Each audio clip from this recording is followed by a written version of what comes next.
మాతో మీరు మాట్లాడి నీ దివ్యమైన వాక్యం ద్వారాగా నాకు మొదటను ఈ ప్రియులు కావలసిన ఆత్మీయ హెచ్చరికలు, పురుకొల్పు మాటలు, ఆదరణకరమైన మాటలు దయచేయండి. నన్ను క్షమించండి. పరిశుద్ధ నిలవలసిన ఈ స్థలములో అయోగ్యుడను అపిత్రుడు నిలబడి వాక్యం బోధించే యోగ్యత అర్హత నాకు లేదు. కూడి వచ్చిన మా ప్రియులందరినీ మీరు జ్ఞాపకం చేసుకుని మీరే బలపరిచి పాపుల ప్రధాన పరిశుద్ధులు అల్పుడని జ్ఞాపకం చేసుకుని నన్ను కూడా అరికాలు మరుగుననేంత వరకు మీరు స్వస్థపరిచి మీరే మహిమ ఘనత పొందమని మా ప్రభువును రక్షకుడైన క్రీస్తు ద్వారా అడిగి వేడుకొనుచున్నాం పరమ తండ్రి. ఆమెన్. ప్రభువైన యేసుక్రీస్తు నామములో మీ అందరికీ వందనాలు చెల్లిస్తూ ఉన్నాను. అలాగే లైవ్లో వాక్యం విన్న బిడ్డలు కూడా ప్రత్యేకమైన వందనములు చెల్లిస్తూ ఉన్నాను. దానియేలు రాసిన గ్రంథము పాత నిబంధన భాగంలో 731వ పేజీ, పాత నిబంధన భాగంలో 731వ పేజీ, దానియేలు రాసిన గ్రంథము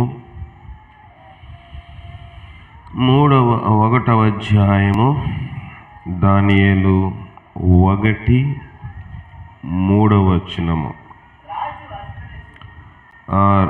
మైక్లో చదవండి. రాజు అష్పెనాజు అను తన నపుంసకుల అధిపతిని పిలిపించి అతనికి ఇలాగు ఆజ్ఞాపించెను. అతనికి ఇలాగు ఆజ్ఞాపించెను. ఇశ్రాయేలీల రాజ్యవంశములలో ముఖ్యులై లోపము లేని సౌందర్యమును సకల విద్యా ప్రావీణతయు జ్ఞానమును కలిగి తత్వజ్ఞానము తెలిసిన వారై రాజు నగరనందు నిలువదగిన కొందరు బాలురను రప్పించి కల్దీల విద్యను భాషను వారికి నేర్పుము. మరియు సరిపోతుందని అష్పెనాజు అను తన నపుంసకుల అధిపతిని బబులోను రాజు పిలిపించాడంట. సాధారణంగా మనకు తెలుసు నపుంసకులను ఎందుకు అధిపతులుగా పెడతారు. ఎందుకంటే నపుంసకులు చాలా నమ్మకముగా ఉంటారు. వాళ్ళకి ఎలాంటి కుటుంబం ఉండదు గనక వాళ్ళు సంపాదించినంత కేవలము వారి కోసమే గనక వారు ఎక్కువ డబ్బు వారికి అవసరత ఉండదు. కనుక ఫ్రాడ్ చేయాలి, బోగస్ పనులు చేయాలి, కుంభకోణాలు చేయాలని వారు ఆశపడరు. చెప్పాలంటే ధనమునకు డబ్బుకు వారు ప్రలోభపడరు. ఎవరైనా కొంత డబ్బు ఇచ్చి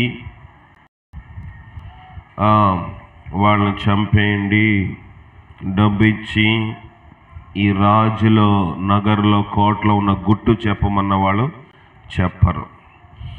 కనుక మనము చూస్తూ ఉన్నాము. ఒక పాయింట్ తగ్గించండి సౌండ్ అక్కడక్కడ. కనుక మనము చూస్తూ ఉన్నాం అనేక పర్యాయములు దేవుని వాక్యము మనతో మాట్లాడుతూ ఉంది. ఈ నపుంసకులు గతించిన దినముల్లో కూడా నపుంసకుల కోసం చెప్పాను. దేని విషయమై? ఎవరు? కందకి దగ్గరున్న ఐథోపియుడైన అతని గురించి మనము చూసాము. అలాగే ఎస్తేరు కూడా నపుంసకుల అధిపతి దగ్గర ఉన్న అతను నిర్ణయించిన హేగే దగ్గర నిర్ణయించిన సుగంధ ద్రవ్యములు తప్ప ఇంకేమీ తీసుకోలేదు. ఇప్పుడు కూడా మనం నపుంసకుల కోసం చూస్తూ ఉన్నాము. ప్రతి కోటలోని, ఎందుకంటే రాజవంశం ఉన్నంత కాలము నపుంసకులకు వాళ్ళు పెద్ద పీట వేసేవాళ్ళు.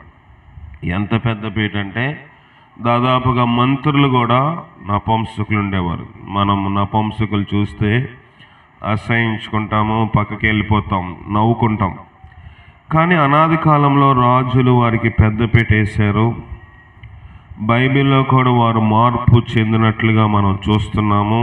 నపుంసకుల అధిపతి, ఆర్థిక మంత్రి, ధనాగారం మీద ఉన్నవాడు కూడా బాప్తీసం పొందాడు ఫిలిప్పు దగ్గర. కనుక ఈ నపుంసకుల అధిపతి కూడా బబులోను దేశంలో ఉన్నాడు. రాజు ఒక మంచి ఆజ్ఞ ఇచ్చాడు. ఏంటంటే, మన దేశస్తులను కాదు, బబులోను దేశస్తుల్ని రాజు ఏర్పాటు చేయమని చెప్పలేదు. ఏ వంశం అంట? ఇశ్రాయేలు రాజవంశములో. ఇశ్రాయేలు వేరు, ఇశ్రాయేలు రాజవంశము వేరు. ఇప్పుడు మన భారతదేశంలో అనేక రకమైన వంశములు ఉన్నాయి, వేల కొలది కులాలు ఉన్నాయి. కానీ మతములు కూడా దాదాపుగా ప్రభుత్వ వారు గుర్తించినవి, పెద్దవి, పరిగణలో తీసుకునేవి ఒక 10 మతములు ఉన్నాయి. దాదాపుగా ఎక్కువగా 3 మతముల గురించి ప్రస్తావించారు. 1 హైందత్వము, 2 మహమ్మదీయులు, 3 క్రైస్తత్వము. భారతదేశము కూడా క్రైస్తత్వముకి ఒక గుర్తింపు పొందింది. జూలై నెల 3వ తారీఖున క్రైస్తవ భారత దినోత్సవముగా ఈ దేశమంతా జరుపుకున్న సందర్భం మనం విన్నాం. అయితే ఇప్పుడు ఆ చరిత్ర అంతా చెప్పడానికి సమయం కాదు. కానీ రాజు, బబులోను రాజు అడుగుతున్నాడు ఎవరిని? అతని దగ్గర ఉన్న అష్పనాజు ఒక నపుంసకుడికి చెప్తా ఉన్నాడు, ఇశ్రాయేలీయులు రాజవంశములో ముఖ్యులు. వీళ్ళందరూ ముఖ్యులు అని మనం అనుకుంటున్నాం, కానీ వాళ్ళందరూ చెరగా తేబడ్డారు. అంటే బబులోను దేశం వాళ్ళు ఇశ్రాయేలు మీద దాడి చేసినప్పుడు, యుద్ధము చేసినప్పుడు ఇశ్రాయేలీలు ఓడిపోతే వీళ్ళు ఏం చేశారంటే, సాధారణంగా శత్రువులు ఓడిపోతే వారిని చెరసాల్లో పెడతారు. ఆ దినంలో కొన్ని హింసలకు గురి చేస్తారు. ఆ శత్రువు దేశం మీద ఉన్న కక్ష తీరకపోతే ఆ కక్షను వీళ్ళ మీద ప్రయోగించి కక్ష సాధింపు చర్యలు చేపడతారు. అలాంటి సమయంలో బబులోను దేశపు రాజు ఏమి అలాంటి కక్ష సాధింపు చర్యలు ఏమీ చేయలేదు. వారిలోని రాజవంశములో ఉన్నవారిని కొంతమందిని ఏర్పాటు చేసి, అందులోని ముఖ్యులైన వారిని ఏర్పాటు చేసిన తర్వాత వాళ్ళు ఏ లక్షణాలు ఉన్నాయంట చదవండి. లోపము లేని సౌందర్యమును, సకల విద్యా ప్రావీణ్యతయు, జ్ఞానము కలిగి తత్వజ్ఞానము తెలిసిన వారు రాజు నగరనందు నిలువతగిన కొందరు బాలులను రప్పించి కల్దీల విద్య భాష వారికి నేర్పండి. వీళ్ళు ఇప్పటికే విద్యావంతులు. మొదటగా వాళ్ళకు ఉన్నది ఏంటంట? లోపము లేని సౌందర్యము. అందరికీ సాధారణంగా ముఖం మీద మనము అద్దములో చూసుకున్నప్పుడు ఎవరికి వాళ్ళని సౌందర్యంగా కనబడతాం. కానీ ఏదో ఒక లోపం ఉంటుంది. ఏదో ఒక మచ్చో, లేకపోతే కొంచెము రంగు తక్కువ, లేకపోతే కొంచెము కనుబొమ్మలు పెద్దవో, ముక్కు పెద్దదో, చెవులు పెద్దదో, ఏదో ఒక లోపము మనుషులు మనము కనుగోగలము. కానీ రాజవంశంలో ఉన్న వారిలో ఏమి లేదంట? లోపము లేని సౌందర్యము. చూడండి, ఇశ్రాయేలీలోనే రాజు దాన్ని గ్రహించాడు. ఇశ్రాయేలీలు యొక్క జీవితం మనం చూసినట్టయితే భౌతికంగాను ఆత్మీయంగాను ఉన్నతమైన మెట్టు. నేటికి కూడా, ఈ దినము కూడా ప్రపంచ దేశములు అనేక పర్యాయములు మీకు చెప్తా ఉన్నాను. ప్రపంచ దేశములు ఇశ్రాయేలీలకు భయపడుతున్నాయంటే వారితో ఎవరున్నారు? దేవుడున్నాడు. ఒక బానిసగా వెళ్ళిపోయిన ప్రజలు ఒక దేశం విడిచి ఆహారం కోసము దేశం విడిచేసిన వారు. ఎందుకంటే ఇశ్రాయేలు బహు తిండికి ప్రాధాన్యత ఇస్తారు. ఎందుకంటే మనం పూర్వం నుంచి చూస్తూ ఉన్నాము, ఏశావు తిండికి అమ్ముడైపోయాడు. ఏశావు తిండి కోసం అమ్మేసుకున్నాడు తన జ్యేష్ఠత్వ హక్కును. ఇస్సాకు కూడా కొడుకుని పిలిచి, నేను చచ్చిపోతున్నాను రా, మంచిగా ఆహార పదార్థాలు తీసుకొని వస్తే నేను మీకు ఏం చేస్తాను, ఆశీర్వాదం ఇస్తాను. సరే, పాత నిబంధన అలా ప్రక్కన పెడితే క్రొత్త నిబంధనలో కొంత మనము చూస్తే ప్రభువు కూడా 5,000 మందికి ఏమిచ్చాడు? 5 రొట్టెలు 2 చిన్న చేపలు పంచిపెడితే వాళ్ళందరూ అన్నారు, ఈయనే మాకు రాజుగా ఉంటే సరిపోతుంది. ఆహారం పెడితే, ఎవరు ఆహారం పెడితే వాళ్ళే రాజు ఇశ్రాయేలీలకి. అంటే ఆహారం కోసం అంత వారు ప్రాధాన్యత ఇచ్చారు. ఆహారం కోసం దేవుని సేవకుడైన మోషే అహరోను మీద ఏం చేశారు? సణుక్కున్నారు. మాకు ఇశ్రాయేల్ దేశంలో, ఎక్కడ ఐగుప్తు దేశంలో బాగుంది, అక్కడ తోటకూర తిన్నా రుచిగానే ఉంది, ఇక్కడ ఏం పెట్టినా మాకు రుచిగా లేదు, అక్కడ అక్కడ సమాధులే బాగుంటాయి. అంటే ప్రభు అన్నాడు, ఈ లోకంలో మీరెన్నడూ ఎంత వెల పెట్టినా కొనలేని ఆహారం మీకు తినిపిస్తాను. ఏ ఆహారం అంటే సాక్షాత్తు పరలోకములో దేవుడు వడ్డిస్తున్న ఆహారము, దేవదూతల ఆహారమునే వారికి మన్నాగా దేవుడు వారికి ఇచ్చాడు. కనుక ఇశ్రాయేలీయుల యొక్క బానిసత్వం కారణం ఏంటంటే తిండి ఒకటే. కనుక ప్రభువాక్యం సెలవిస్తుంది, నువ్వు తిండిపోతువైన ఎడల నీ నోటికి అడ్డంగా కత్తి పెట్టుకోమన్నాడు దేవుడు. కనుక ఎందుకు ఈ కఠినమైన మాటలు పలికాడంటే, మనిషిని కేవలము కొన్నిసార్లు తిండి అనేది భక్తిలో కూడా ఆటంకపరిచేస్తుంది. ఒక ఏశావు భ్రష్టుడైపోయిన కారణము తిండి. ఇశ్రాయేలు ప్రజలే కాదు, గలిలయ దేశంలోని నజరేతు అనే ఊర్లో ఉన్న యేసును కూడా ప్రభు 5,000 మందికి 2 చిన్న చేపలు 2 రొట్టెలు 5 రొట్టెలు పెట్టినప్పుడు మేము ఇంకా ఏం పని లేదు, పని చేసుకునే అవసరం లేదు.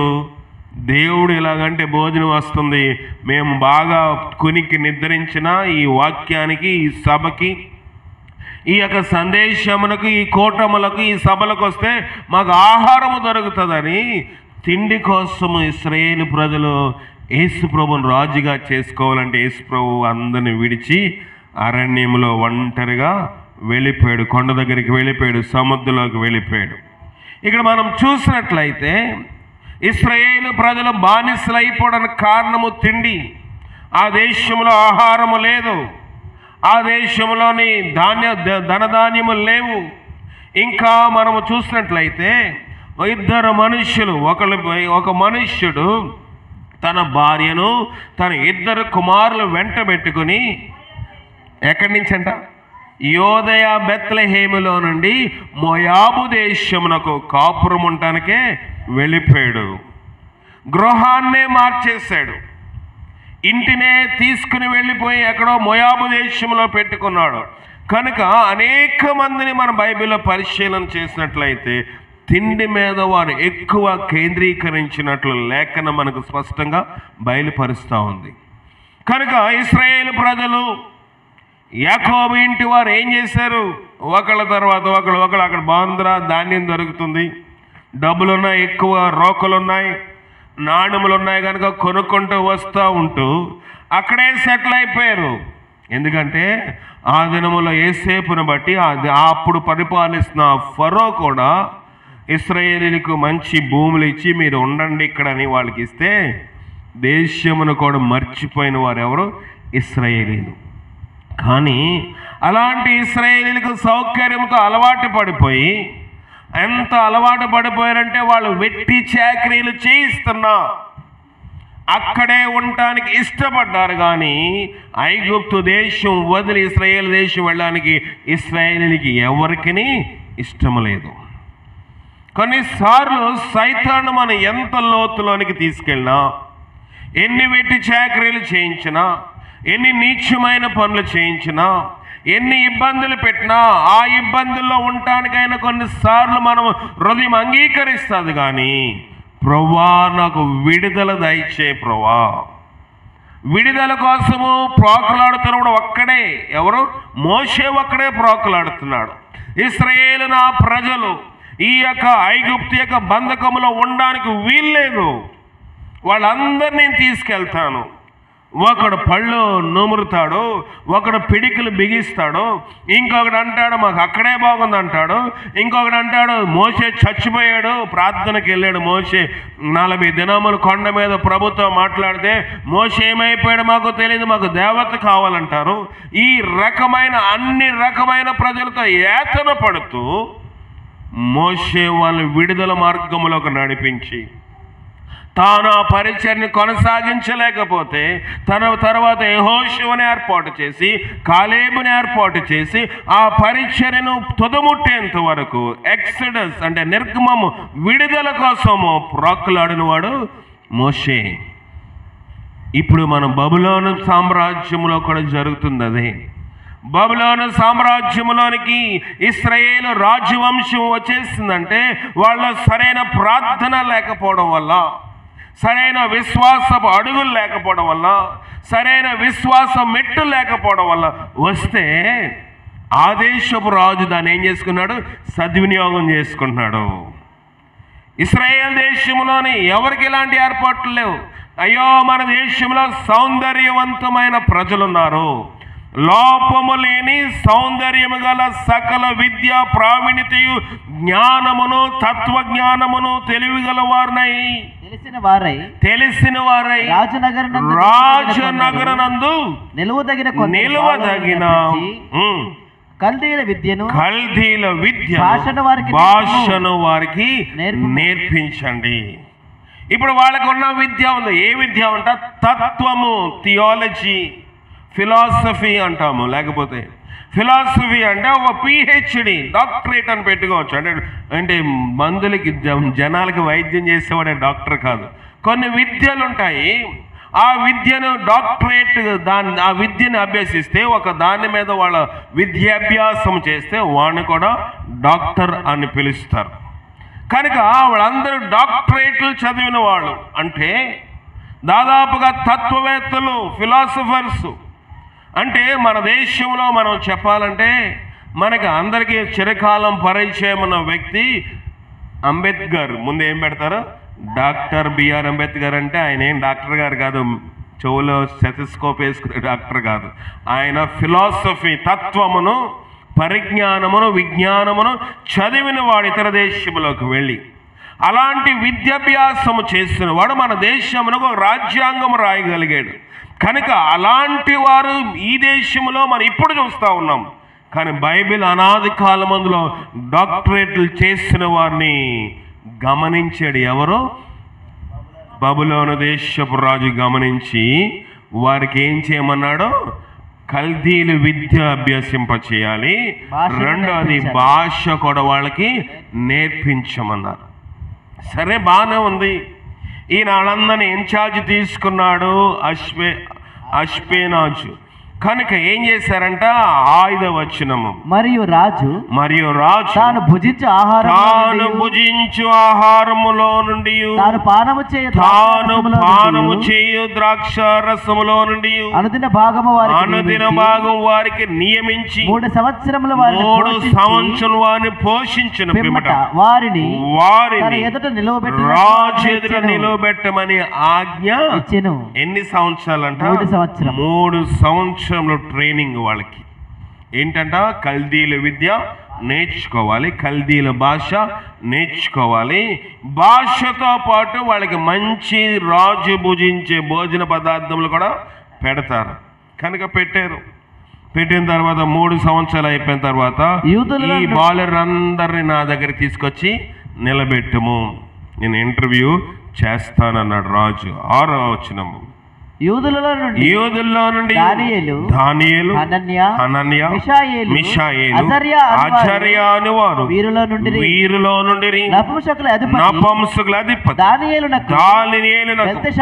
బెల్తషాజరనియు, హనన్యాకు షడ్రక్ అనియు, మిషాయేలుకు మేషకనియు, అజర్యాకు అబేద్నగో అని పేర్లు మార్చేశాడు. ఎవడు? నపుంసకుల అధిపతి వాళ్ళ పేర్లు మార్చేశాడు. ఎందుకంటే వాళ్ళకి తిరగట్లేదు ఆ పేర్లు. మనకు కూడా కొన్ని క్రైస్తవ పేర్లు తిరగవు. అదే పిలుస్తారు, ఇది పిలుస్తారండి. కొంచెం అందరికీ అర్థమయ్యేటట్లు పిలిచేటట్టు పెట్టమన్నట్లుగా ఇప్పుడు ఈ యొక్క నపుంసకుల అధిపతి కూడా దానియేలుకి బెల్తషాజర్ అని పేరు పెట్టాడు. కనుక షడ్రక్ పేరు వేరుగా ఉంది, మేషక్ పేరు వేరుగా ఉంది, అబేద్నెగో పేరు వేరుగా ఉంది. ఇవన్నీ కూడా కల్దీల పేర్లు. దానియేలు పేరు ఒకటే, క్రైస్తవ పేరు. దానియేలు పేరుకు బదులుగా ఏం పెట్టాడు? బెల్తషాజరు. కనుక ఈ పేర్లన్నీ మార్చేసేసి యూదులలో ఉన్న ఈ నలుగురిని వాటిని ఏర్పాటు చేసి ఏం చేశాడంట? ఆ 8వ వచనము, రాజు భుజించు భోజనమును పానము చే ద్రాక్షారసం పుచ్చుకొని తను అపవిత్రపరచుకోనకూడదని దానియేలు ఉద్దేశించి తాను అపవిత్రుడు కాకున్నట్లు వాటిని పుచ్చుకొనకుండా సెలవిమ్మని నపుంసకుల అధిపతికి వేడుకొనగా. రాజు భుజించు భోజనాలు కదా. ఎవరైనా రాజు పోతే భోజనం పెడితే చాలా కాలమైంది బాబు, మేము ఎక్కడో బానిసలుగా ఉన్నాము, మా దేశం వాళ్ళైతే మమ్మల్ని గుర్తించలేదు. ఇంత చదువుకున్నాము, మాకు సౌందర్యం ఉంది, తత్వం ఉంది, సకల విద్యలు అభ్యసించాము, మా దేశంలో మాకు గుర్తింపే లేదు. ఈ దేశం వస్తే మాకు రాజభోజనం పెట్టమన్నారు, కనుక లాగించేద్దాం. ఎక్కడి వరకు అంట? ఎక్కడి వరకు. ఈ దినముల్లోని మొన్న ఒక ఆయన చెప్తా ఉన్నాడు, భోజనము ఎక్కువగా భోజిస్తాం. ఇదివరకు అంట ఒక పీట మీద కూర్చుని పళ్ళెము లేదా కంచము కింద పెట్టుకుని తినేవాళ్ళంట. ఎక్కడ కూర్చునేవారు? ఒక అరడగన్న పైన కూర్చుని, కంచం ఎక్కడ ఉండేది? భూమి మీద ఉండేది. పీట మీద కూర్చుని భూమి మీద కంచం పెట్టుకుని వంగి తింటే సగం మించి ఎవరు తినేవారు కాదు. క్రమేపీ ఏమైందంట? కింద కూర్చుంటున్నారు, బాస్పీఠమా మఠం వేసుకుని పీట మీద భోజనం పెట్టుకుని తిన్నారు, కొంచెం ముప్పావు. తర్వాత ఇంకేమైంది? ఇప్పుడు ఇవన్నీ వదిలేసే డైనింగ్ టేబుల్ వచ్చింది. 80% తినేస్తున్నాం. డైనింగ్ టేబుల్ కొడిపోయింది. బఫెట్ నించునే ఎంతవరకు పడితే ఈవెన్ చెయ్యి పెట్టినా లోపల మొక్కలు తగులుతాయి కదా. అలాగ తినడం వల్ల రకరకమైన వ్యాధులు మనుషులకి ఏమైపోతాయంట? సంక్రమించేస్తూ ఉన్నాయి. రాజు ఒక భోజనము మెను ఇచ్చాడు, ఈ ప్రకారం వీళ్ళకి పెట్టాలి 3 సంవత్సరములు. కానీ రాజు భుజించు భోజనములు ఏముందని గమనించాడు? అపవిత్రత.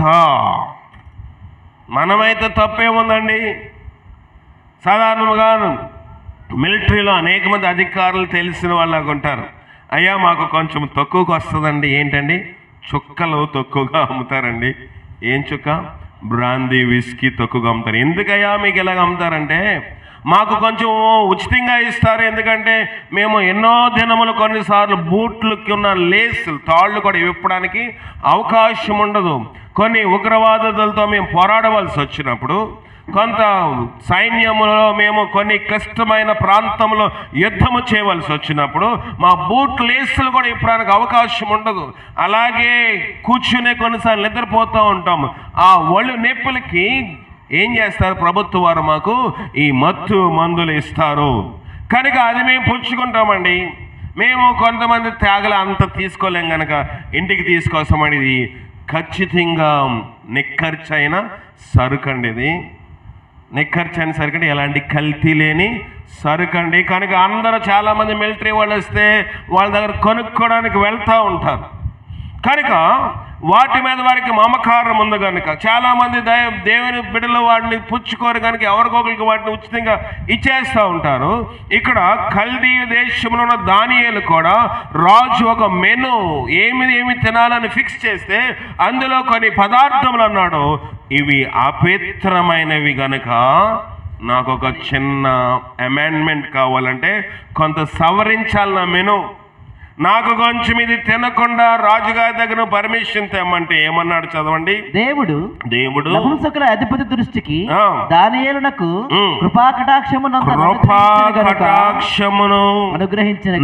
అనుగ్రహించను గనుక నపుంసకుల అధిపతి దానియేలుతో ఇట్లా మీకు అన్నపానములు నియమించిన రాజగు నా యజమానికి నేను భయపడుతున్నాను. మీ ఈడు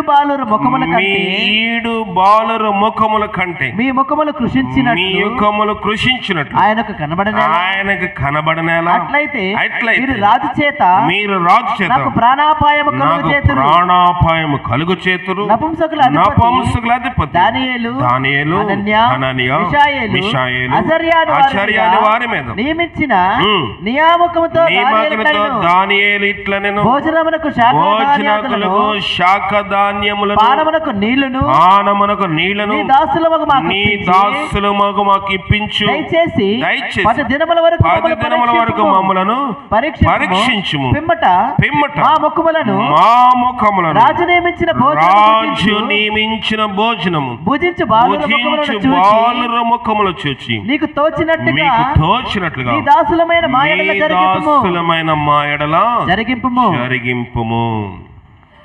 దానియేలు ఒక టాస్క్ ఇచ్చాడు. రాజుగారేమో నపుంసకుల అధిపతికి ఒక టాస్క్ ఇచ్చాడు 3 సంవత్సరములు. కానీ దానియేలు 3 సంవత్సరాల టైంలో 1 సంవత్సరం వరకు చూడమనలా. 10 రోజులే. 10 రోజులు అటో ఇటో తేలిపోతుంది.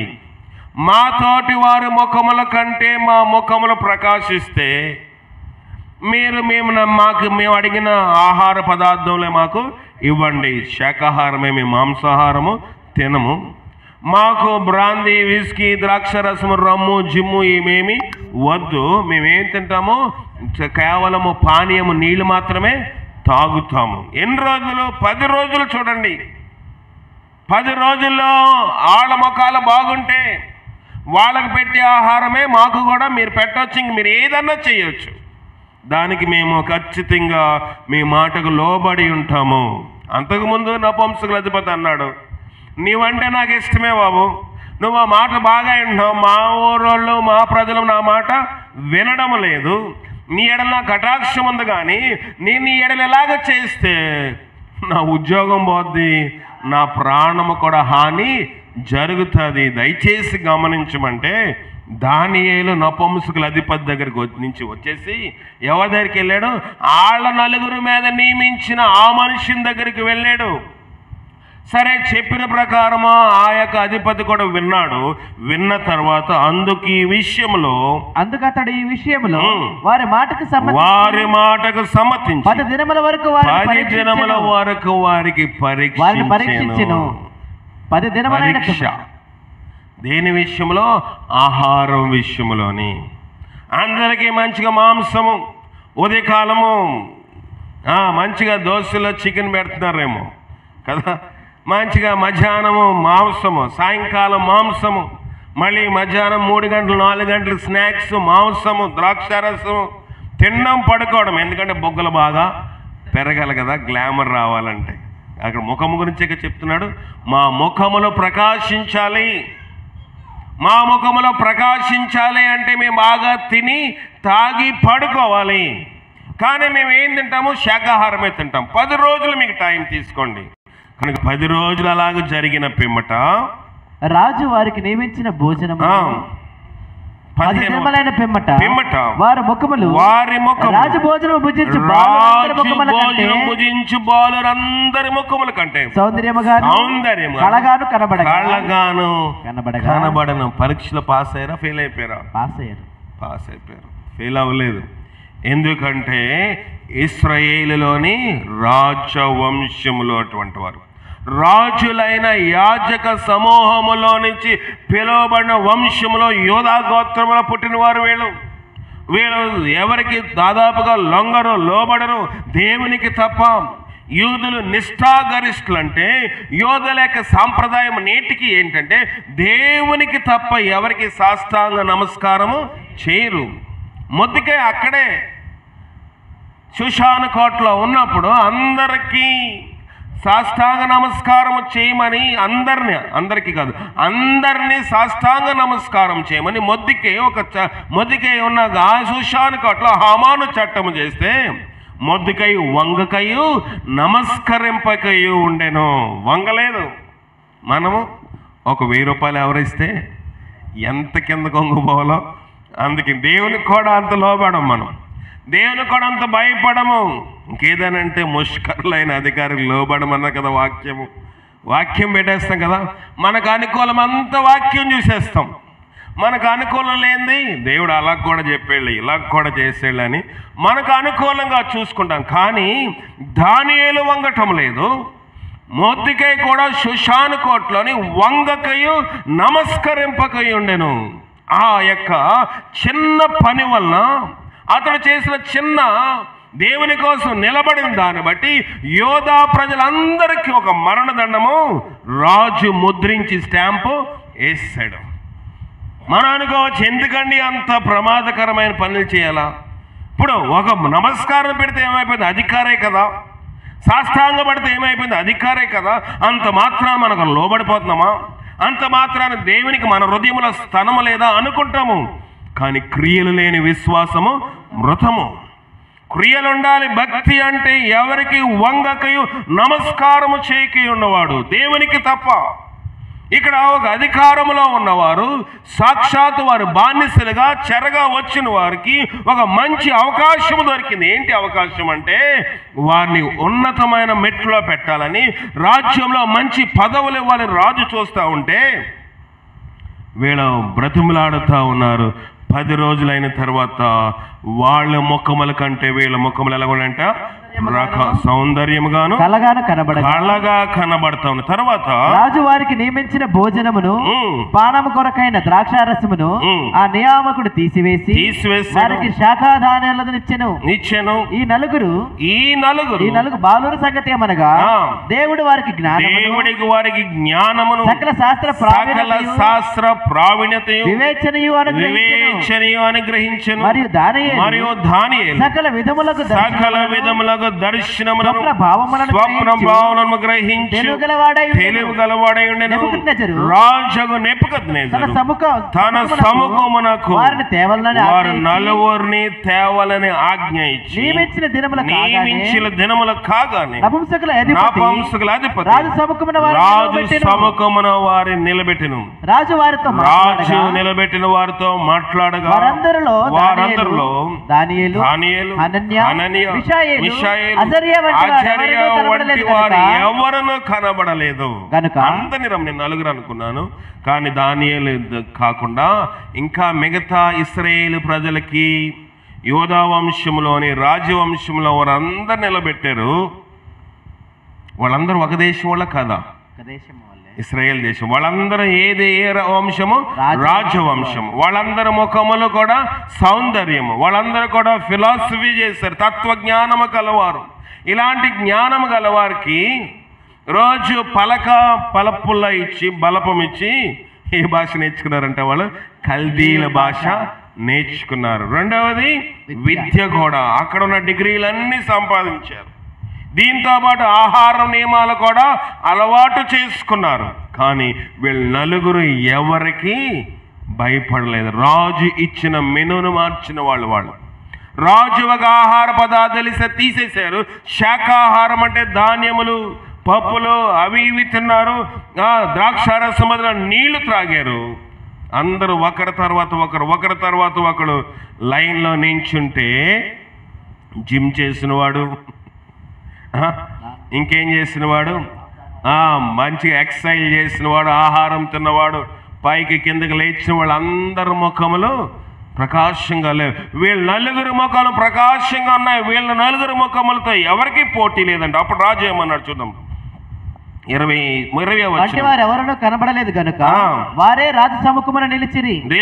రాజు వీరి యొద్ద విచారణ చేయగా జ్ఞాన వివేక సౌందర్యమైన సంబంధమైన ప్రతి విషయములలో వీరు తన రాజ్యమంతటి నుండి సకునగాండ్రు కంటెను గాడి విద్య గలవారి కంటెను 10 అంతలు శ్రేష్ఠులని తెలుపబడెను. ఈ దానియేలు మొదటి సంవత్సరం వరకు జీవించెను. దానియేలు అనేక మంది రాజులు మారారు కానీ దానియేలు ప్రధానమంత్రి పదవి మారలేదు. ఈ దానియేలు వీళ్ళు ముఖ్యులు. వీళ్ళకి ముఖ్యమైన పోస్టులు వచ్చాయి. తిన్నవాడికి ఏమి లేదు, భుజించిన వారికి ఏమీ లేదు, ద్రాక్షరసం తీసుకుని ముఖ సౌందర్యము పోకుండా చూసుకునే వాళ్ళకి ఏమీ లేదు. కనుక సౌందర్యం ఎవరు ఇవ్వాలంట? దేవుడు ఇవ్వాలి. పౌష్టిక ఆహారం తింటే ఆరోగ్యం వస్తుందని, ఆరోగ్యం రాదని చెప్పటం లేదు. కానీ మనుషుడు రొట్టె వల్ల మాత్రము కాదు, కానీ దేవుని నోట నుండి వచ్చి ప్రతి మాట వల్లే జీవిస్తాడు. ఇక్కడ జీవన విధానంలోని ఒక దేశం కాని దేశం వెళ్ళినప్పుడు లోబడి ఉండకుండా దేవునికి మాత్రమే లోబడి ఉండి, దేవుని విషయంలో వారిని ఎవరు చూడకపోయినా, ఒక బానిసలు ఎవరైనా చూస్తారా? చూడరు. ఇళ్ళ దగ్గర తల్లిదండ్రులు విడిచిపెట్టేశారు, దేశం విడిచిపెట్టేసింది, ఇంకా మళ్ళీ తిరిగి వాళ్ళ దేశం వెళ్ళే అవకాశం లేదు. అలాంటి వారు ఎవరి పర్యవేక్షణలో, ఇంటి వారి పర్యవేక్షణ లేకపోయినా వారు తమ దేహములను అపవిత్రపరచుకోవడానికి ఇష్టము పడలేదు. కనుక ఏముందంటే వాళ్ళని జ్ఞానము కూడా ఉందని బైబిల్ సెలవిస్తుంది. వారిలో ఉన్న జ్ఞానము దానియేలు అందరికంటేను, సకునగాండ్రి కంటేను, మిగతా గారడీ విద్య వారి కంటేను ప్రావీణ్యం కలిగి కలల భావం కూడా చెప్పగలిగిన వాడు. అనేక రాజ్యాలు మారిపోయారు. ఇప్పుడు ఉన్న ఈ రాజు మారిపోయిన తర్వాత ఇంకొక రాజు వచ్చాడు, ఇంకొక రాజు వచ్చాడు, ఇంకొక రాజు వచ్చాడు. ఎంతమంది రాజులు మారినా దానియేలు ప్రధానమంత్రి స్థానం ఎవరు కూడా తొలగించలేదు. ఎందుకంటే దానియేలు అతి శ్రేష్ఠుడు, ముఖ్యుడుగా ఉన్నాడు. దేని వల్ల సంపాదించాడు? అపవిత్రత చేయలేదు గనుక. అపవిత్రత తన దేహమును అపవిత్రపరచుకోలేదు కనుక. తింటే ఏమి తప్పు అంటాం మనం? ఇది తినేస్తే ఏం పాపం అండి? ప్రభు సృష్టి కదా, మాంసం ప్రభు సృష్టి కదా. కళ్ళు కూడా పండ్ల రసాల నుంచి వచ్చిందే కదా అని చెప్పే నాయకులు ఉన్నారు. విచారము కనుక ఇవన్నీ దేహమును అపవిత్రపరిచేది. ద్రాక్షారసము తాగువారితో ద్రాక్షారసం, ఈ మత్తు పానీయములు, లేకపోతే ఇతరమైన ఇంకేమున్నాయి ఈ మాంసాహారములు. మాంసాహారము కాదని చెప్పటం లేదు, కానీ మాంసాహారం అతిగా తినటం వలన వారితో స్నేహము కూడా చేయదని బైబిల్ తేటగా చెప్తా ఉంది. కనుక మనం అనుకుంటాము వాటి వల్ల మనకు పుష్టి కలుగుతుందని, వాటి వల్ల మనకి సౌందర్యం కలుగుతుందని. కానీ వాళ్ళు అపవిత్రపరచుకోలేదు. ఎందుకంటే మాంసాహారం ఎక్కువగా తింటే ఏమొస్తుంది చెప్పండి? నిద్ర వస్తుంది. వస్తుందా రాదా? నిద్ర బాగా వచ్చేస్తుంది. బాగా ఒక బాతికి వెళ్ళి మంచిగా మాంసం తినేస్తారండి, వెంటనే మనకి నిద్ర బాగా వచ్చేస్తుంది. కనుక మాంసం తినడం వల్ల నిద్ర ఎక్కువ వస్తుంది. నిద్ర ఎక్కువ వస్తే ప్రార్థన ఎక్కువగా చేయలేము. దానియేలు దినమునకు 3 మారు ప్రార్థన చేశాడంటే మాంసాహారాలు తినడం ఏం చేశాడు? తగ్గించాడు. మాంసాహారం తినడం తగ్గించాడు. దానియేలు ప్రధానమంత్రి కాబట్టి ఎలాంటి ద్రాక్షారసము ఎలాంటిది కావాలన్నా తినవచ్చు, తాగవచ్చు. కానీ అలాగూ చేయలేదు. ఏముందంట? ఎలాగుందంట? చూడండి, యాకోబు రాసిన పత్రిక నేను ముగిస్తాను. యాకోబు రాసిన పత్రిక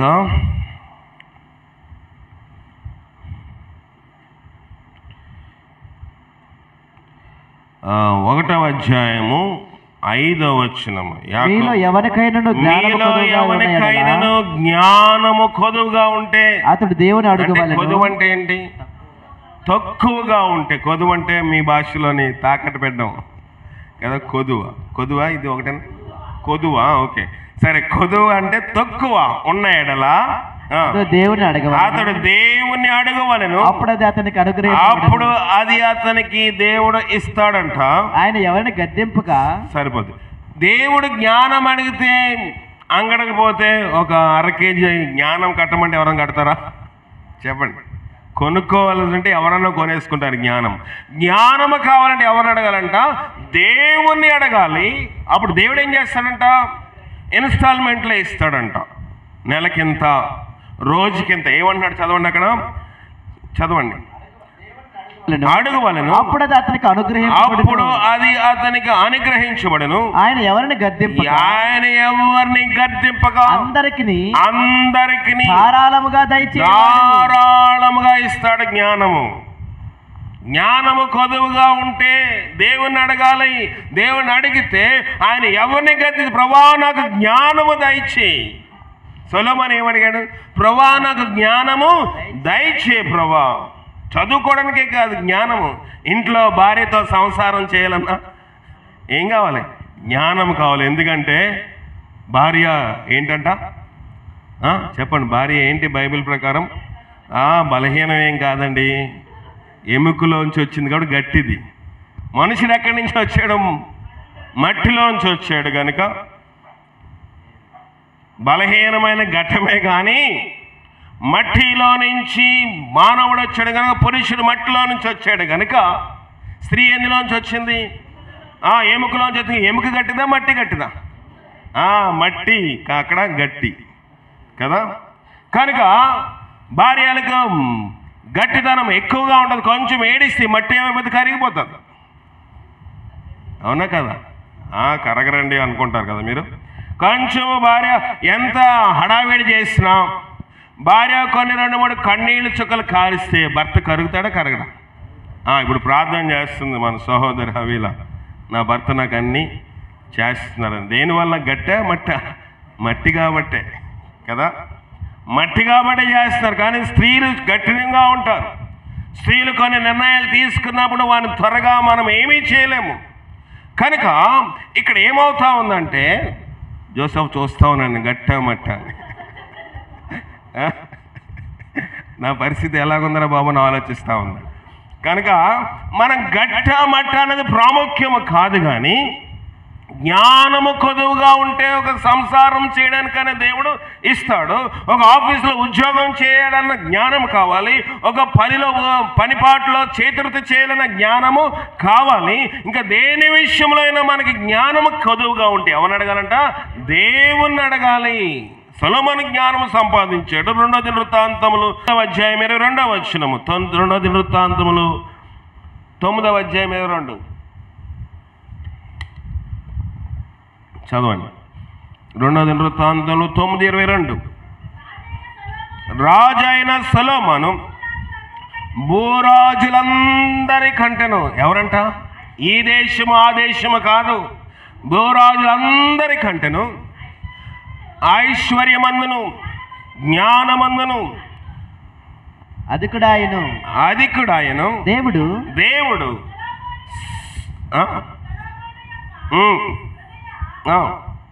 సొలొమోను యొక్క హృదయమందుంచిన జ్ఞానోక్తులను వినుటకై భూరాజులందరూ ముఖ దర్శనము చేయగోరిరి. అతనికి దర్శనానికి వచ్చేవారంట. సొలొమోను జ్ఞానము చూడడానికి మనుషులు వచ్చేవారంట. సొలొమోను ఒకరోజు నగరంలో కూర్చుని ఆయన ఎదుట కోటలోని ఆ కోర్ట్యార్డ్లో, ఆయన విశాల మందిరంలోని మీటింగ్ హాల్లోని 2 పువ్వులు పెట్టారంట. 2 పువ్వులు పెట్టి 2 ఒక రకంగానే ఉన్నాయి. ఈ రెండిటిని టచ్ చేయకుండా, అంటే ముట్టుకోకుండా, ఏది ప్లాస్టిక్ పువ్వో ఏది చెట్లో నుంచి వికసించిన పువ్వో చెప్పమంటే చెప్పగలమా? దగ్గరికి వెళ్తేనే ఇప్పుడు మనం చూసే పువ్వులు మొక్కలు ఒరిజినల్లో డూప్లికేట్ మనకి తెలవటం లేదు. కనుక రాజు అన్నాడు ఏసీ ఆపేయమన్నాడు. ఏమన్నాడు? రాజు అన్నాడు కోర్ట్యార్డ్లోని ఆ మీటింగ్ హాల్లోని ఏసీ ఆపేయమన్నాడు. ఎవరికి అర్థం అవ్వలేదు. ఏసీ ఆపేసి విండోస్ అంటే కిటికీలు డోర్లని తీయమన్నాడు. తీగానే ఒక ఈగ వచ్చి దేని మీద వాలింది? ఒరిజినల్ మొక్కలో నుంచి పుష్పించిన దాని మీద వాలింది. అది చూసి ఆ పక్కన ఎడమ చేతి పక్కన పువ్వు నిజమైనది. అర్థం కాలేదు. ఏసీ ఆపేయమన్నాడు ఏంటి? ఇక్కడి నుంచి ఏమైనా పీలుస్తాడా దాన్ని? ఈ ఏసీ గాలి వల్ల నేను వాసన ఆపేస్తుందా అనుకున్నారు. కానీ సొలొమోను ఆ దినములో ఉన్న జ్ఞానమునకు అనేక మంది దర్శనము చేసేవారంట. 1 రాజులు 4వ అధ్యాయం 30వ వచనము. 4:30-31 చదవండి. 4:30-31 చదవండి. మొదటి రాజులు 4:30-31. మొదటి రాజులమ్మా. అతడు సమస్త కంటేను ఎజ్రా మొదటి రాజులేనా? చదవండి. గనుక సొలొమోనుకు కలిగిన జ్ఞానము తూర్పు దేశస్థుల జ్ఞానము కంటేను ఐగుప్తుల జ్ఞానమంతటి కంటేను అధికమై ఉండెను. అధికముగా ఉందంట. అతడు సొలొమోను జ్ఞానం ఏ దేశం జ్ఞానం కంటే ఎక్కువంట? తూర్పు దేశస్థుల జ్ఞానము కంటేను. రెండవది ఐగుప్తు దేశపు జ్ఞానము. ఐగుప్తులు కూడా చాలా జ్ఞానమైన వారు. అపోస్తులు రాసిన కార్యం 7:22. అపోస్తులు 7:22 చదవండి. అపోస్తులు 7:22. ఈ మోషే ఐగుప్తీల సకల విద్యలను అభ్యసించి మాటల యందును కార్యముల యందును ప్రవీణుడై యుండెను. మోషే ఏం చేశాడంట? ఐగుప్తులకు సకల విద్యలు అభ్యసించాడు. మోషే కూడా జ్ఞానవంతుడు. మోషే కూడా మంచి ఎక్కువ విద్యను అభ్యసించిన వాడు. సొలొమోను కూడా ఎక్కువ విద్యను అభ్యసించలేదు, కానీ జ్ఞానము గలవాడు. ఏం చేశాడంట? 30వ చదవండి. ఇందాక పాఠం 4:30. 1 రాజులు 4:31. మొదటి రాజు 4:31.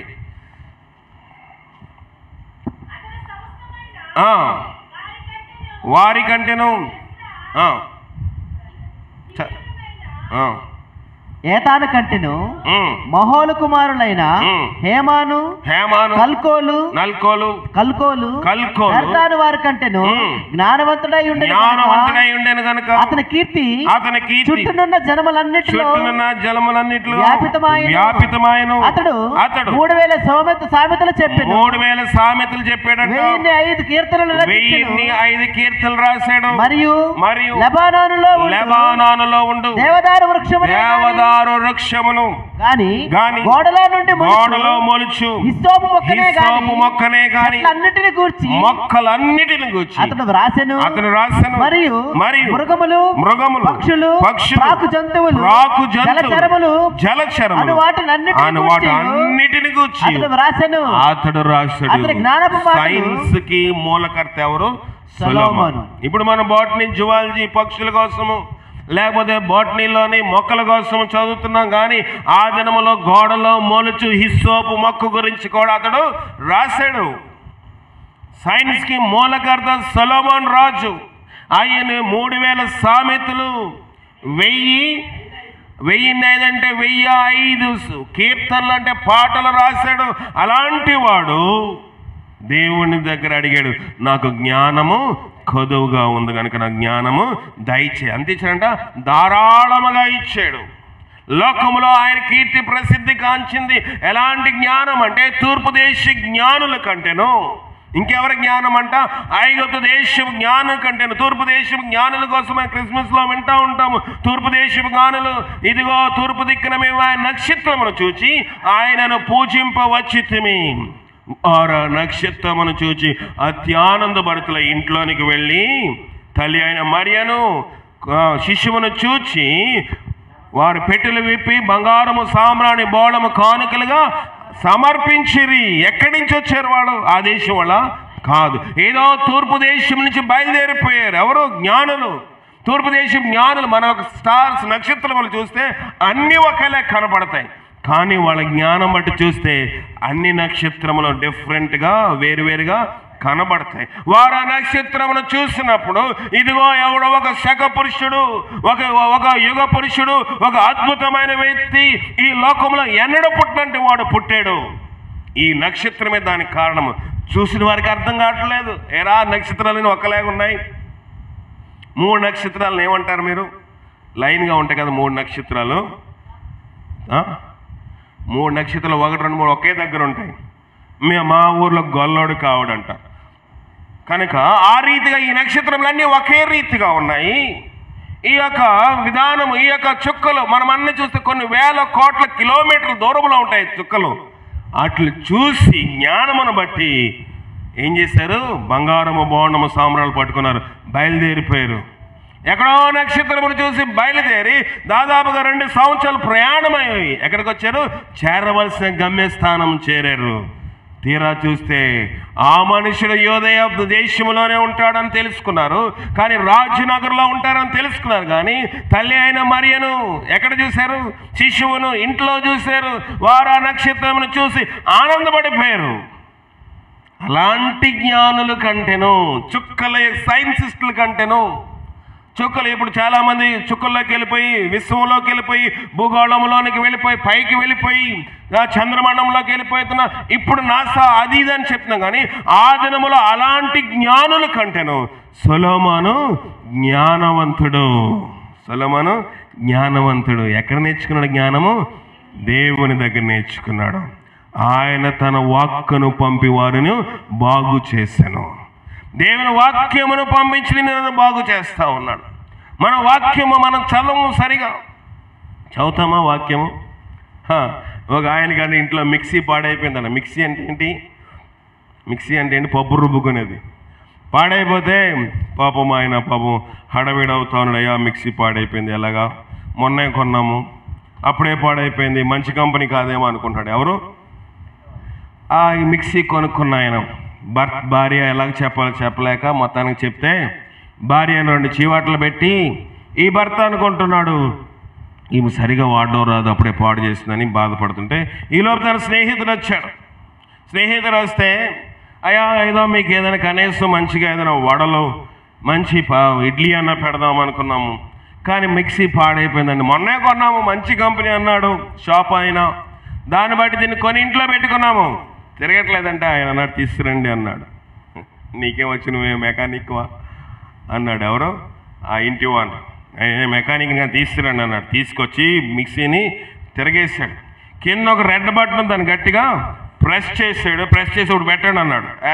నువ్వేదో నొక్కేసి అవుతుందంటే అవుతుంది. లేదయ్యా అవుతుంది, పెట్టండి అంటే పెట్టగానే మళ్ళీ పప్పు ఏమవుతుంది? రుబ్బుతూ ఉంది. ఎలాగ తెలుసుకున్నారయ్యా నువ్వు? అయ్యా ప్రతి కంపెనీ వాడు కూడా ఏదైనా వస్తువు కొన్నప్పుడు దానికి మాన్యువల్ ఇస్తాడు. మాన్యువల్ చదివితే ఏదైనా చిన్న చిన్న ప్రాబ్లమ్స్ ఉంటే, దాంట్లో ఏమైనా అంతరాయాలు ఉంటే, దాంట్లో రిపేర్ చేయవలసింది ఏదైనా ఉంటే, దాంట్లో మెకానిజం చేయవలసి ఉంటే మనము కూడా ఇంట్లో సులభ పద్ధతులు దాన్ని చేసుకోవచ్చు. అయ్యా మేము మాన్యువల్ చదవలేదు. నీ జీవితానికి నా జీవితానికి మాన్యువల్ ఇది చదివితే నీ సమస్య నుంచి విడుదల.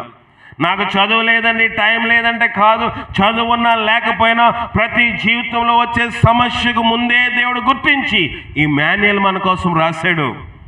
కానీ బైబిల్ చదవకపోతే సమస్యల నుంచి బయటికి రాము. నీ వాక్యమే నన్ను బ్రతికించనని పాడతాం, కానీ వాక్యం చదవం. కొంతమంది వాక్యం చెప్పేటప్పుడు బైబిల్ చదువుతూ ఉంటారు కదా. కీర్తనలు రాసిన గ్రంథంలో ఏమని చూద్దాం? ఆఖరి 107 అధ్యాయం. కీర్తన 107 అధ్యాయం 20 వచనం చదవండి. కీర్తన 107 అధ్యాయం చదవండి. ఆయన తన వాక్కును పంపి వారిని బాగు చేశాను. దానియేలు, షడ్రక్, మేషక్, అబేద్నెగోలు ఏం చదివారు? వాక్యం చదివారు గనుక కదా. బైబిల్ ఎప్పుడు కొత్తగా ఉండాలి మనకి. బైబిల్ నలిగిపోవాలి సంవత్సరంలోని, మళ్ళీ సంవత్సరం ఏడు కొత్త బైబిల్ మన చేతిలో ఉండాలి. అనేకసార్లు చెప్తా ఉన్నాను, మిమ్మల్ని ఏదో ప్రోత్సహించాలని కానీ మిమ్మల్ని ఏదో ఇబ్బంది పెట్టాలని కాదు. మనం బైబిల్ ఎంత చదివితే బైబిల్ అంతా నలుగుతుంది. జీవితంలో సమస్యలోంచి బయటికి మనము వస్తాం. సంవత్సరం దాటితే నాకు బైబిల్ వాడబుద్ధి లేదు. మళ్ళీ ఇటీవల ఒక బైబిల్ కొన్నాను 2300. కాకినాడ వెళ్తే ఇటీవల ఈ బైబిల్ని కొనుక్కున్నాను. సంవత్సరం అయింది కదా అంటే లేదు, నాకు నూతనమైన బైబిల్ కావాలి, అలవాటు అయిపోతుంది. నేను ఇటు పక్క ఈ వాక్యం ఉంది, నేను టిక్కులు పెట్టుకుంటాను కదా, ఈ వాక్యం ఉందా, నేను ఏదో ఈ వాక్యం చూసి చెప్పేస్తాను. కనుక నాకు వాక్యము నాకు మదిలో ఉండాలి అంటే, మనసులో ఉండాలంటే నూతనమైన బైబిల్ కాదు, నలిగిపోయిన బైబిల్ కాదు. సెల్ ఫోన్ పోగు చేస్తాడు మా యొక్క కొడుకు, నెలకొట్టి మారుస్తాడు, బైబిల్ మాత్రం నలిగిపోయిందే ఉంటుంది కదా. అన్నీ మారుస్తాం, స్క్రీన్ గార్డ్ పోతే మారుస్తాం, డిస్ప్లే పోతే మారుస్తాం. బైబిల్ 400, 500 అంతేనా? తక్కువలోనే 350 నుంచి దీని యొక్క వెల ఉంది. 1000 రూపాయలు ఉంది, 2000 ఉంది. పట్టు చీరలు 5000 కొంటాం, సెల్ ఫోన్ 5000, 10,000 కొంటాం. బైబిల్ మాత్రం పాత ఇంకా బాగుందిలే, కాకపోతే ఇస్త్రీ చేసేసుకోవచ్చు అనుకుంటాం. ప్రియమైన దేవుని సంగమా, ఇది ఏదో విమర్శించడం కాదు, కానీ దేవుని వాక్యం మీద ఒక మాన్యువల్, నీ వాక్య చేత నీ వాక్యను వారికి పంపించి వారిని బాగు చేసాను. నువ్వు బాగుపడాలంటే ఆత్మీయంగా, శరీరంగా. దేవుడు అంటున్నాడు, దానియేలు జీవితం అయిపోయింది అనుకున్నారు అందరూ. షడ్రక్ మేషక్ జీవితం, అబేద్నెగో జీవితం అయిపోయింది అనుకున్నారు. కానీ అక్కడ కూడా పవిత్రతను కాపాడుకున్నారు కనుక బబులోను దేశంలో వారు పవిత్రతను కాపాడుకున్నారు. ఐగుప్తు దేశంలో ఎవరు కాపాడుకున్నారు? యేసేపు పవిత్రతను కాపాడుకున్నారు కనుక సింహాసనం మీద కూర్చోగలిగారు. ఎవరిచ్చారు జ్ఞానము? ఆయన యొక్క వాక్యం, ఆయన దేవుని యొక్క మాటలు వారికి జ్ఞానం ఇచ్చాయి. నీవు నేను ఉన్నతమైన స్థితిలో అవరోధించాలంటే, సమాజంలో, సంఘంలోని, గ్రామంలోని, ఇతరమైన ప్రాంతాల్లో పెద్ద స్థితిలో, ఉన్నతమైన స్థితిలో ఉండాలి అంటే, ఆత్మీయంగా, శరీరంగా ఉండాలి అంటే జ్ఞానము దేవుని దగ్గర అడగాలి. అపిత్రతకు చోటు మనము ఇవ్వకూడదు. అలాగే ఇవ్వకుండా ఉన్నట్లుగా పరిశుద్ధాత్మ శక్తి సహాయం చేసుకోవాలి. ప్రార్థన చేసుకుందాం. చేయండి, 2 నిమిషాలు ప్రార్థన చేయండి. ప్రభా, నీ శక్తి మాకు దయచేయండి. ప్రార్థన చేయండి. ప్రభా, నీ ఆత్మీకార్యం చేతనే చేయండి. ప్రార్థన చేయండి. మహాపరిశుద్ధుడైన మా ప్రియ పరలోకపు తండ్రి, నీ పరిశుద్ధమైన నామానికి వేలాది వందనాలు, స్తుతులు, స్తోత్రములు. ఈ రాత్రికాల సమయంలో దైవ సేవకుల ద్వారా మీరు మాతో మాట్లాడే విధానాన్ని బట్టి స్తోత్రములు చెల్లిస్తా ఉన్నాం ప్రభువా.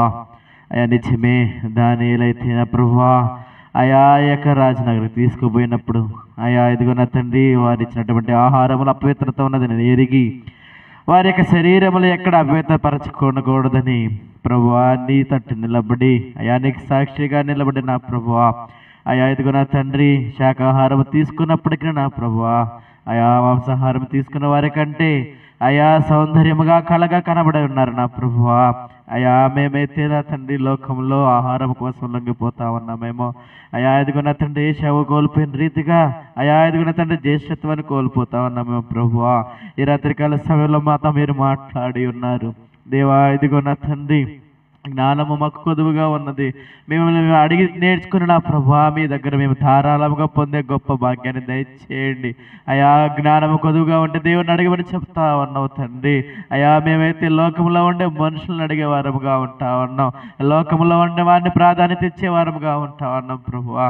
అయా ఇదిగో నా తండ్రి, దానియేలుని యొక్క వాక్యమును నా ప్రభువా చదివి ఉన్నాడు కనుకనే ప్రభువా నిజముగా నీ యందు నిలబడి అయా అందరికంటే శ్రేష్టమైన వాడిగా, తెలివైన వాడిగా, జ్ఞానమైన వాడిగా నా ప్రభువా పేరు పొందుకొని ఉన్నాడు. అనేక మంది రాజులు మారినప్పటికీ నా ప్రభువా అతని యొక్క పోస్టుల నుంచి అతను మార్చలేదు ప్రభువా. కేవలం అది నీ కృపే ప్రభువా. రాత్రికాల సమయంలో నాతో మాతో మీరు మాట్లాడి ఉన్నారు.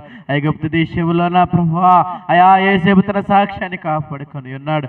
నీ యందు నీ వాక్యం నా హృదయం ఆయన హృదయంలో ఉంచుకున్నాడు కనుకనే ప్రభువా పాపానికి ఎక్కడ లోబడక లొంగక నా ప్రభునికి సాక్షిగా జీవించి ఉన్నాడు. ఈ రాత్రికాల సమయంలో కూడి వచ్చిన ప్రతి ఒక్క బిడ్డతో మీరు మాట్లాడే విధానం బట్టి స్తోత్రములు చెల్లిస్తా ఉన్నాం. మా బ్రతుకులు ఎలా ఉన్నాయి? మేము ఆహారం కోసం నా ప్రభువా లొంగిపోయే వారముగా ఉన్నామా ప్రభువా? ఇదిగో నీ యొక్క పరిశుద్ధ వాక్యమును, నీ వాక్యమును పంపిన వారిని బాగు చేసినని చెప్తా ఉన్నావు.